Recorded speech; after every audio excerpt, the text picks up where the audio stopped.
रामधारी सिंह दिनकर की कविता दिल्ली, इसका सारांश सुनिए। कविता का नाम है दिल्ली। यह रामधारी सिंह दिनकर की एक राजनीतिक कविता है। इस कविता में कवि ने आजादी के बाद देश के नागरिकों के मन में पैदा हुए मोहभंग की व्यथा को स्वर दिया है। अमीर और गरीब लोगों के जीवन स्तर में अंतराल को देखकर कवि दुखी है।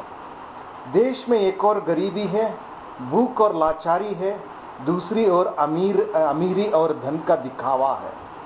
कवि यह जानने को व्यग्र है कि लोगों के जीवन स्तर में इतना अधिक भेदभाव क्यों है, या किस तरह की चांदनी है जिसमें प्रकाश के उजाले की जगह अंधकार की गहनता है। एक और लोग जलालत भरी जिंदगी जी रहे हैं, भूख से दम तोड़ रहे हैं, और दूसरी ओर संपन्न लोग ऐशो आराम में डूबे हुए हैं।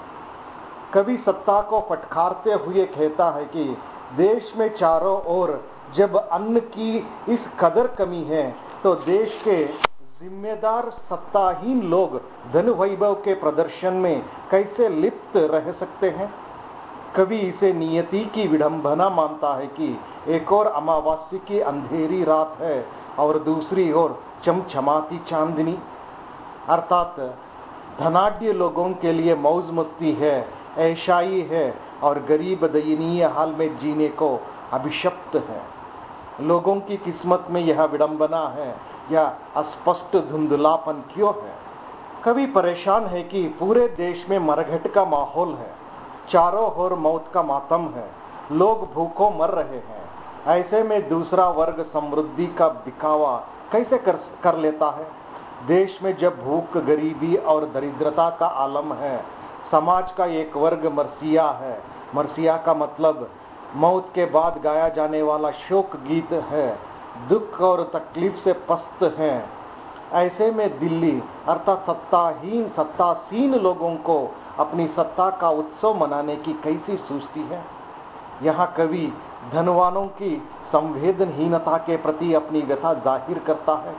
अपने इस भाव को आगे बढ़ाते हुए कवि दिल्ली को संबोधित करते हुए आश्चर्य व्यक्त करता है कि इंसानियत के सर्वनाश की घड़ी में तुम इस हद तक अमानवीय आचरण, इतना आडंबर कैसे कर सकती हो।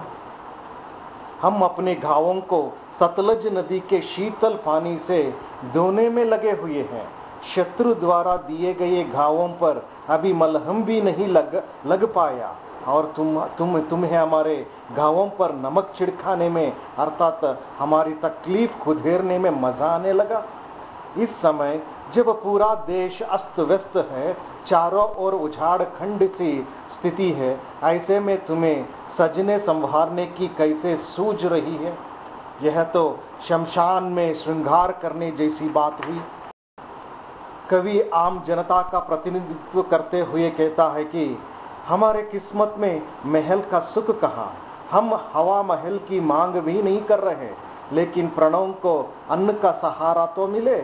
हमारे प्राणों के लिए अनाज का नहीं, गम, तकलीफ, अभाव और आंसू रूपी गंगा जल का ही सहारा है। दिल्ली कविता में कवि अमीरी गरीबी के सामाजिक भेदभाव, मानवीय विडंबना के मूल में निहित राजनीतिक शोषण का खुलासा करता है। सत्ताधारियों के संवेदनहीन अमानवीय चरित्र से लोगों को अवगत कराता है। आजादी के बाद भी चौतरफा बदहाली के बीच सत्ता के मद में डूबे लोगों और राजनेताओं को करारी फटकार कर लगाता है। इस कविता में कवि के सामाजिक सरोकार सामने खुल कर आते हैं। अवरुद्ध विकास के बीच संवेदनहीन लोगों की उत्सव धर्मिता पर व्यंग्य है यह कविता।